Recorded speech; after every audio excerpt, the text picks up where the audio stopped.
Next, House Minority Leader Nancy Pelosi holding her weekly legislative briefing. That was a bit earlier. She discussed yesterday's failed vote on bipartisan gun legislation in the Senate. Ms. Pelosi was joined by Congressman Mike Thompson, who chairs the Gun Violence Prevention Task Force. They're proposing a House version of a compromise on background checks. This is 20 Minutes.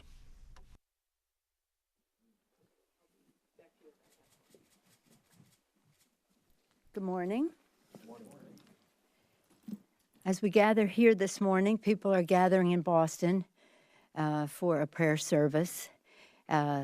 We join them. Our prayers and thoughts are with the people of Boston, the families of all of the victims of this senseless tragedy, wherever they are from. We pray for the recovery of the injured and offer our support as Americans and as members of Congress. Words are always inadequate at times like this. Words alone cannot console the loved ones, but we will do what we can to care for them. With the investigation ongoing, we will ensure that justice is done.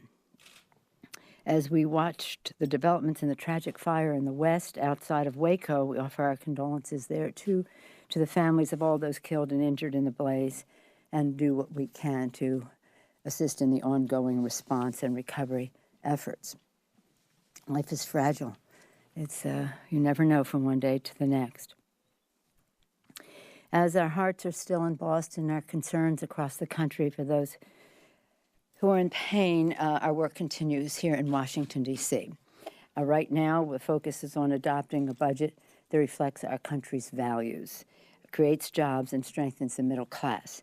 Republicans have repeatedly called for regular order. They've called it in sessions of the leader of the House and Senate with the president and the vice president that said, we want regular order. They call for regular order all of the time. They've repeatedly chastised the Senate for not passing a budget bill. Well, both houses have passed budget bills. The Senate has passed its budget bill, both houses, and we're overdue. April 15th was the deadline for us having a budget for a conference report. So I've sent a letter. The leaders, House Democratic leadership has sent a letter to Speaker Boehner asking him to appoint conferees. The time has come. It's long overdue. We want a full, open, transparent discussion of priorities. It allows the public to make a judgment about whose priorities they prefer, and they understand what the decisions are. Who's advocating economic growth with good jobs, balancing having a balanced approach to deficit reduction, and strengthening the middle class. As I said to you last week, our focus in the next little while will be on guns and budget.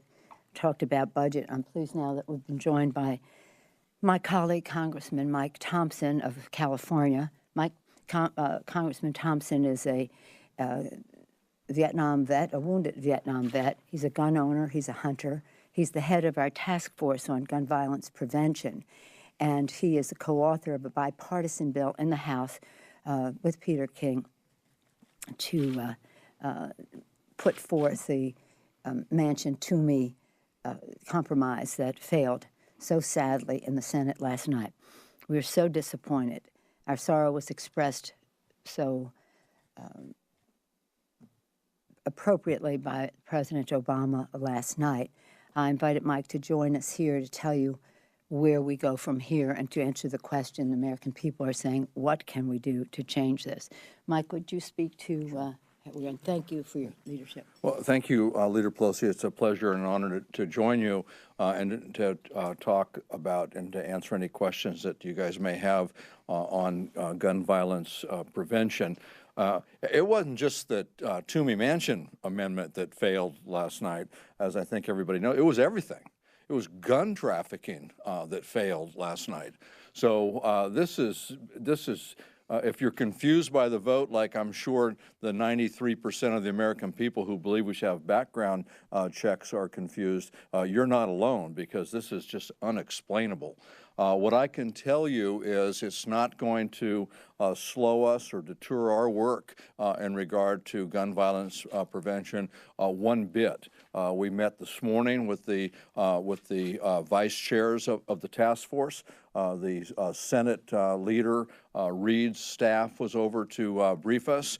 We had folks from one of the outside groups come in to brief us on what they're doing. And when we see what happens with the other two amendments in the Senate today, we'll then we'll recalculate. Isn't that what the Garmin says? That's what every time I get in the car, the Garmin says recalculating.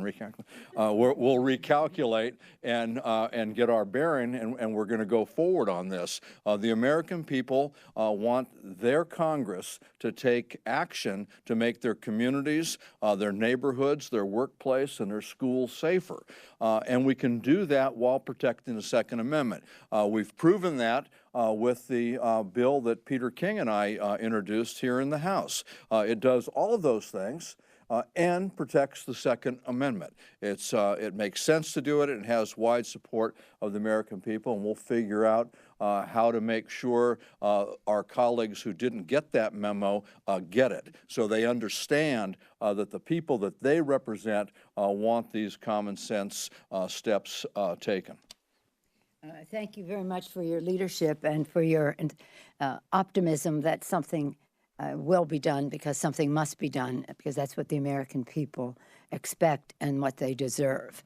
The process will go, how we go from here is that we will be collecting and inviting bipartisan sign-up as co-sponsors of the bill, which is already bipartisan, to get as many co-sponsors as possible. When the public says to us, what can we do? Well, you can encourage your member of Congress to co-sponsor the bill in the House. And what we want also is a vote. The American people can say to the leadership in the Congress, to the Speaker of the House, give us a vote. Give us a vote in the House. And so, as you can see, we're just not taking no for an answer. It always makes me wonder at a time like this how important we each think we are, that any one of us thinks that our survival politically is more important than the safety of our children, that we can't have the courage to take a vote. As police chiefs have said to us, and Gabby Giffords reiterated in her op-ed in the New York Times today, fear? You're afraid of a gun lobby? How about the fear of the children who had to face that violence in the classroom? So it's disappointing, but again, it's going to energize the effort so that more attention, even more attention, is paid on what the choices are here in Congress and who are on the side of the safety of our children in their homes, in their schools, in their neighborhoods, in their communities. Any questions? Considering how none of these amendments passed in the Democratic Senate, what gives you any idea that this would even go anywhere in the House? Any of these measures? You know, I'm not sure that folks who had a vote on this understood that there's a passionate majority in their state that's for this. And I saw that here right before leaving last weekend to go back to our districts. I asked a California colleague of mine to sign on as a original co-sponsor. We were doing the one Democrat, one Republican, and I asked a Republican colleague, someone who I worked with here, someone I worked with when we both served in the state Senate, someone who was a moderate Republican, someone who could do this. And he said he'd prefer not to. He said, I'll vote for it, but I don't want to co-author. And I asked him, I said, do you know how many people in your district support this? He said, yeah, I saw the poll. He said, 93% of my district support this. I said, then you don't want to co-author it? He said, not one of them have called me. I said, I read the poll, but not one of them has called me. I think what happened last night in the Senate is going to be a strong message to the voters across this country that it's time to get involved. And it's time to pick up the phone and call their members. As the leader pointed out, they need to call their representative and say, co-author this bill. Call their representative and say, we deserve a vote on this bill. So what you say, what gives me the confidence, is the voters that we all represent. With the gun vote yesterday, obviously today, we've heard a a lot about immigration also. And the Gang of Eight is formally unveiling its plan today. They filed it early Wednesday morning. Do you think, though, because these two issues, guns and immigration, are so tough issues, and it's why that these issues haven't been addressed for years here in Congress, that because of the problems with passing anything on guns in the Senate, that creates problems for doing anything on immigration? I hope not. I believe that the American people spoke eloquently in the election. That is, the Hispanic community voted 70% for the Democrats. That opened the space in people's minds on the Republican side that perhaps immigration reform was an issue whose time had come. And that's why we all have an immigration bill, because 70% of Hispanics voted Democratic. It wasn't that they had a change of heart or a change of mind. It's that they had a clearer picture. The fog faded from how important this issue was to many people in our country. And that I feel very confident about how we go forward on the immigration bill. I commend the 8 senators for the work that they did. Of course, it's a compromise. Would I change things? Of course. But I do think that that's what a compromise is about. I'm proud of the 8, are we calling them gangs of 8? I don't know. But anyway, the 8 members, the bipartisan team in the House, that were 4 Democrats, 4 Republicans, have been working on this issue for a long time, and their proposals are very much like what is in the Senate. So we're pretty happy about the place that it is. Now, don't get me wrong. It's not a bill that I would have written. It's not something that all of our members are quick to embrace because, again, it is a compromise. And I think as a compromise, it's the boldest common denominator, the best that we can do, and it's very good. But, again, my members will have their concerns about it and their complaints about it because, again, it is a compromise. How many more times can I say that? So my hope would be that by the time we leave here at the end of July, that this will be the law of the land. And I would not say that one or the other. But the one thing they do have in common is the American people, they spoke in the election, the Hispanic community did, it changed. Now, we didn't win the election, but the issue was well served by the vote in the election. So we will have immigration reform. When the American people speak on and take responsibility for getting their voices heard in the most intimate way to members of Congress, nothing is more eloquent to a member of Congress than the voice of his or her own constituent. And that's why Gabby says in her article, approach your members of Congress, whether it's in the grocery store or wherever, and tell them how important this is to you. This is a fight we must win. It's a matter of time. It may be inconceivable to the NRA that this will happen. It's inevitable to us. We have to shorten the distance in time between the inconceivable to some and the inevitable to us. Yes, sir. Speaker Boehner has said he would like to go through regular order on guns and violence as well. Do you want to see that play out in the Judiciary Committee and on the floor, or will you go to a discharge petition on the Thompson-King Amendment sooner rather than later? I would answer your question when we see what the Speaker does do. You know, if he was waiting for the Senate to act and now he feels he's doesn't have any work to do, well, then that just says we're not the legislative branch. We are the first branch of government, the legislative branch. It is our responsibility to legislate. And we have our responsibility in the House to do that. So I'm hopeful that we will proceed with the legislation. In the meantime, this is a compromise. The Manchin Toomey bill is a compromise. They couldn't even vote for a compromise on this. So important and indispensable were each of them to our country's future, that they could not protect children with their vote. So, you know, this is a very personal matter, as you saw with the president's beautiful remarks yesterday, but practical and important that we know that the American people are concerned about this. I don't know why our colleague from California hasn't heard from his constituents, but I promise you one thing. He will. Yeah, one more. Okay. Yes, sir. I wanted to ask you just a question about the Boston bombings. Are you at all concerned that with a suspected bomber on the loose that there could be follow-on attacks, and do you think that it's time to reach out to the public and start sharing like any potential suspects' photos, with the public so that you can come up with some. Well, I think the last thing the authorities and those doing the investigation in Boston is for members of Congress to say what we think we can do from hundreds of miles away. I appreciate the tenor of your question about what we want to support them in every way. And I think the message that has gone out from Governor Deval Patrick, from Mayor Menino, from others is be vigilant and speak up if you see any unusual behavior that can be helpful in this investigation. How they time what they release and how that is in furtherance of resolving this, well, that's really up to them. You go too early, you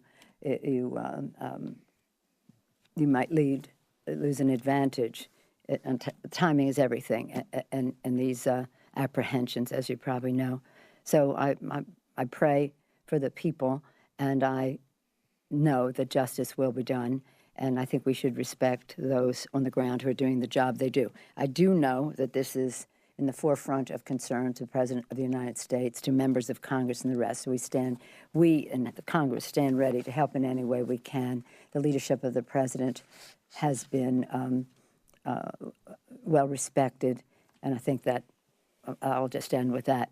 I want to thank, again, Congressman Mike Thompson for his leadership on this. He has brought together a cross-section of members as vice chairs of the task force in a very serious, respectful way and produced good principles for us to go forward. And I want to just yield to him in case he has any closing remarks on the how we go forward on the gun. I'm as energized as I ever was. I think that we need to move this bill. I think we need to have background checks.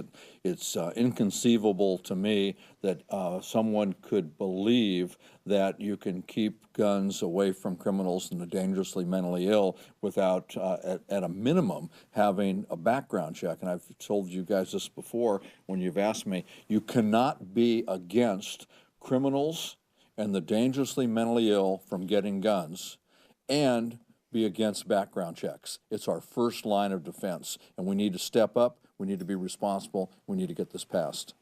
If I just may add this one thing, and that is when it became possible that we would not have an assault weapon ban, or we would not have a prohibition on future sales of high-capacity magazines, it made the background check bill even more important for it to be as strong as it could be because of not having successes in terms of reducing the number of guns that are out there. There are, 300 million assault weapons out there? No, 300 million guns. Yeah. 300 million guns out there already. So, this background check is really very, very important. And I thank you again, for you and the task force, for your leadership on it. You and Representative King for your leadership on presenting this bill in the House, and we hope to be able to say by the time we meet again that we have an overwhelming number of, in a bipartisan way, of co-sponsors, and that the American people have weighed in not only for co-sponsorship, but for a vote. Thank you all very much. Good morning. Thank you. Thank you. House Speaker John Boehner